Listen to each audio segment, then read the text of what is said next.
Este vídeo é um oferecimento da Amazon, onde você encontrará todos os livros ambientados no universo das crônicas, bem como os mais incríveis produtos relacionados às crônicas, a Game of Thrones e a House of the Dragon, sempre com os melhores preços. Para conferir, basta clicar nos primeiros links na descrição abaixo. Comprando através deles, você estará me ajudando a produzir diariamente e tornando o MGF cada vez mais forte.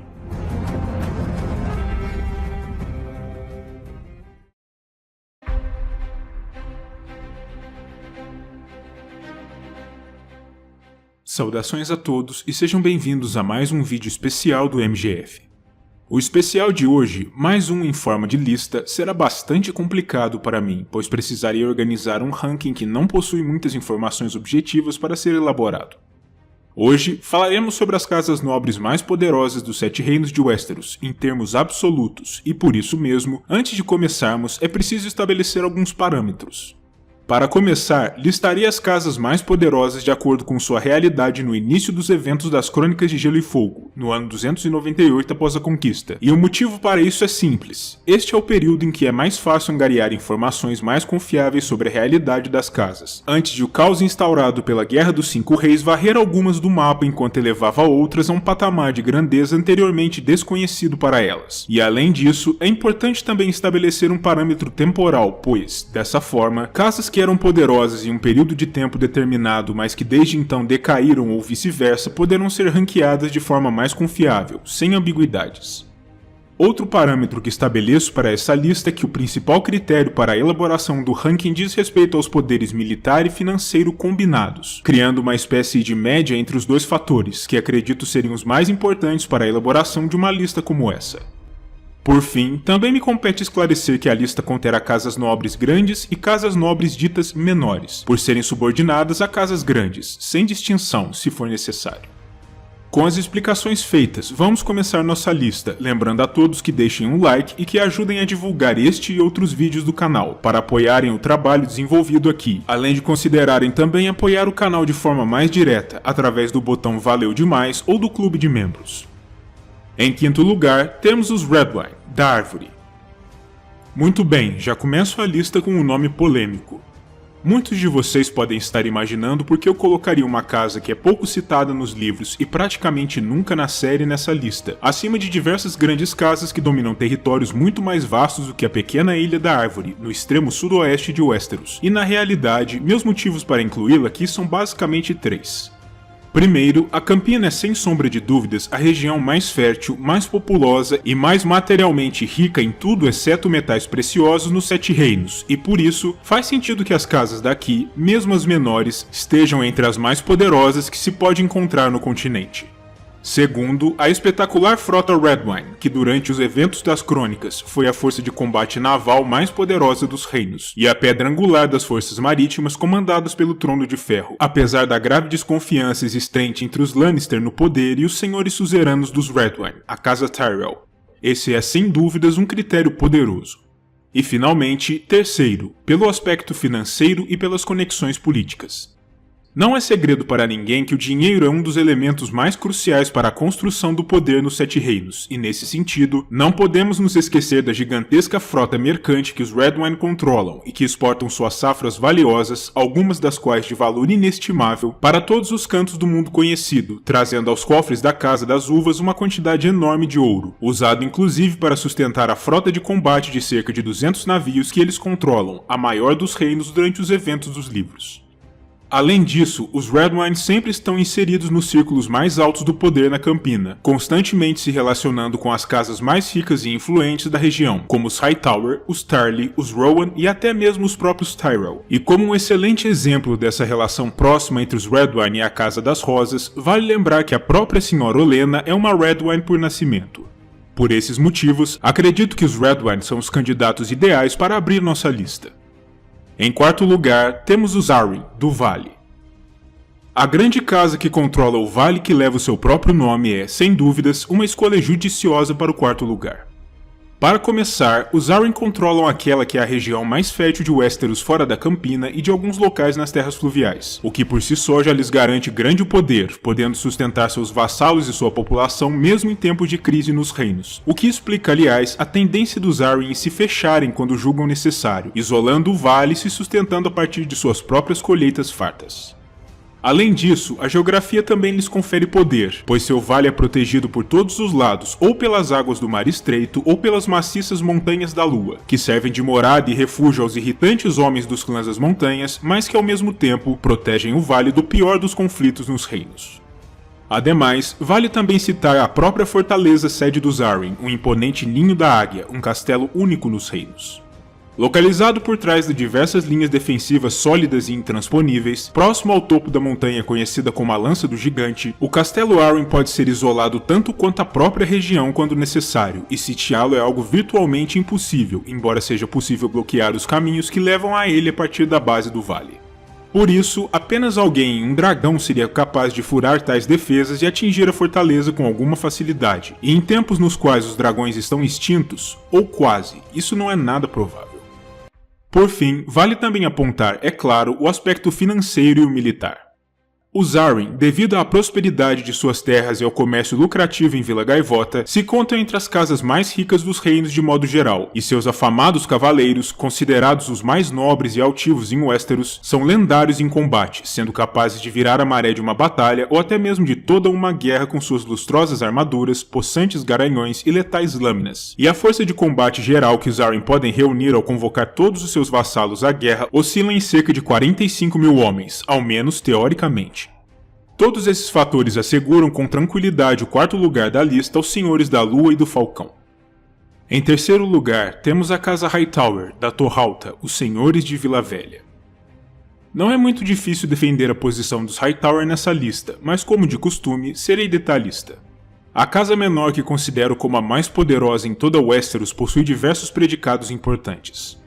Para começar, eles são simplesmente os senhores da cidade mais antiga no continente, que conta com a segunda maior população e que apenas não é a mais rica devido ao grande fluxo de comércio e impostos que fluem até Porto Real, por ser a capital do reino, mas que por seu próprio direito poderia facilmente sê-lo.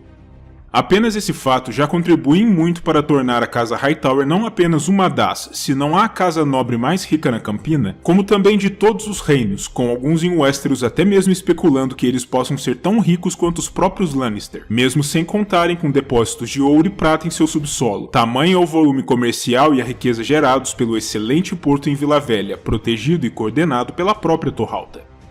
Ademais, os Hightower também têm outras fontes de renda, como impostos vindos das casas nobres pequenas que lhes prestam vassalagem e cujas terras se encontram no entorno de Vila Velha, as doações feitas à fé sagrada no Septo Estrelado, a antiga sede da Fé do Sete no continente, antes da conclusão do Grande Septo em Porto Real, o fluxo financeiro que circula pelo muitas vezes esquecido Banco de Vila Velha, a única instituição bancária deste lado do Mar Estreito, fundada por uma filha da casa Tarly, mas administrado pelos Hightower desde então, e os diversos ofícios exercidos dentro da Cidadela dos Mestres, instituição essa que tem nos Hightower seus maiores patronos e protetores, e que os serve de maneira diligente na maior parte do tempo.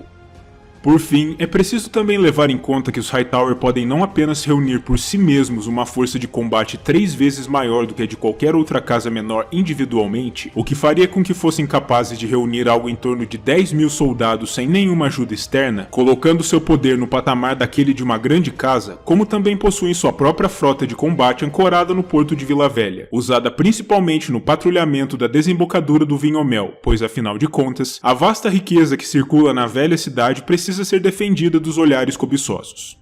Como sabemos, não são muitas as casas Westerosi fora das Ilhas de Ferro que contam com frotas de combate próprias, pois são custosas de se manter, e isso apenas indica um pouco da prosperidade invejável da Casa da Torralta, tornando sua inclusão na lista uma obrigação. Em segundo lugar, temos a Casa Lannister, os senhores do Rochedo Casterly e do Ocidente.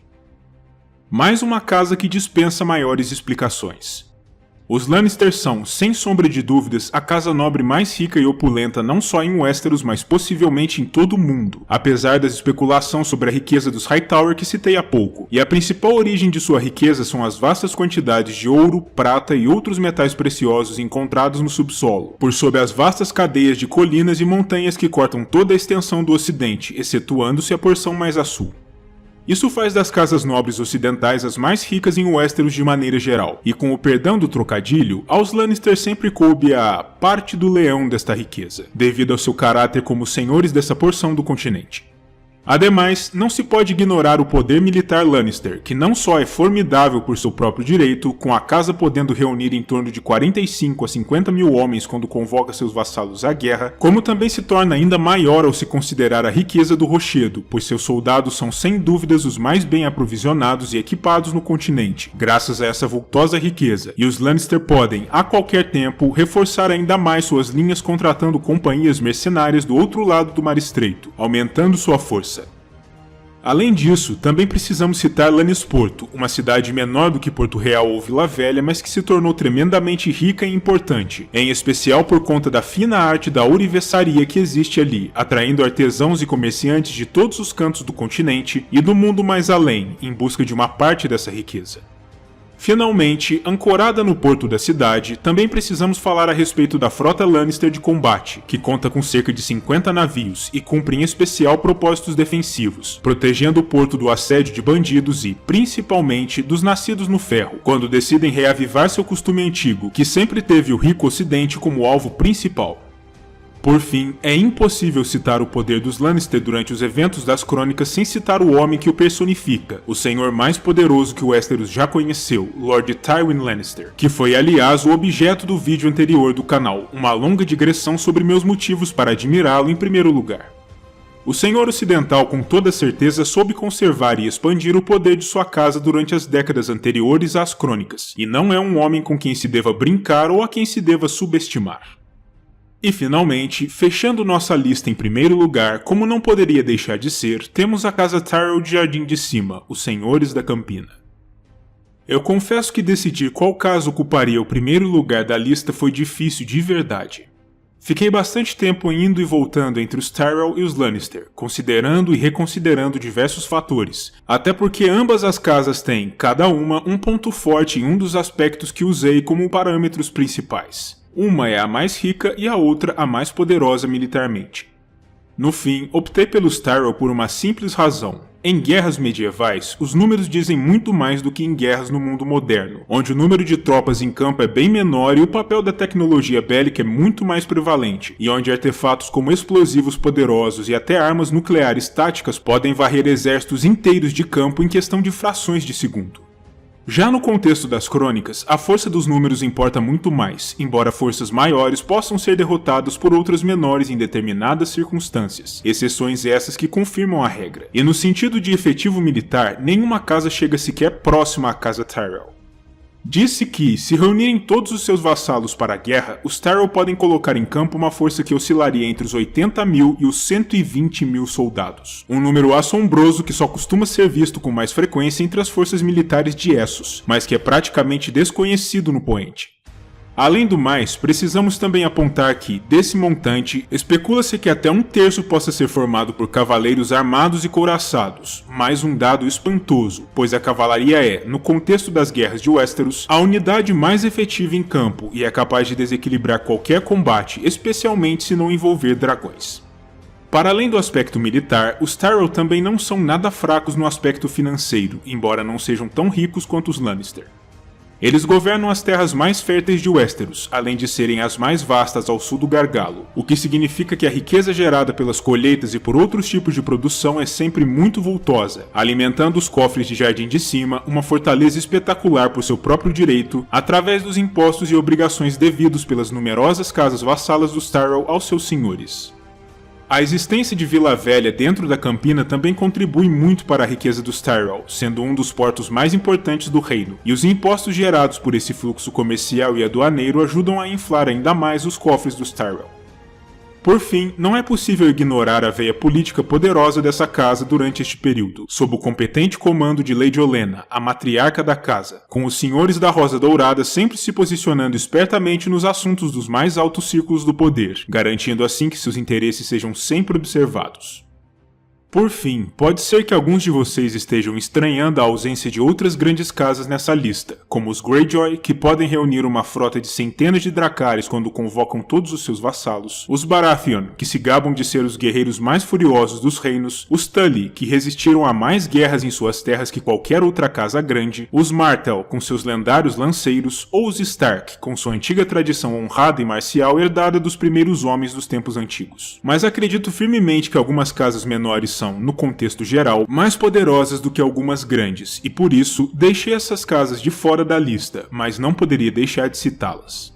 Contudo, existe ao menos uma casa grande que precisa ser citada de maneira especial, ainda que, durante o período de GOT, ela esteja à beira de ser extinta. Estou falando, obviamente, dos Targaryen, que foram durante muitos anos simplesmente a casa mais poderosa não apenas de Westeros, mas de todo o mundo, por serem os últimos senhores de dragões a restarem no planeta, e como sabemos bem, os dragões são, dentro deste universo, as armas de guerra definitivas. Com minha lista e minhas ressalvas concluídas, quero agora saber a opinião de cada um de vocês sobre o vídeo e o tema. O que acharam da minha compilação? Concordam com o ranking? Acredito que outras casas deveriam estar presentes ou então mudariam as posições de algumas que estão presentes? O que pensam sobre os meus critérios e minhas explicações para as escolhas? Fiquem à vontade para elaborarem suas próprias listas e deixarem suas opiniões nos comentários, e eu verei a todos novamente no próximo vídeo.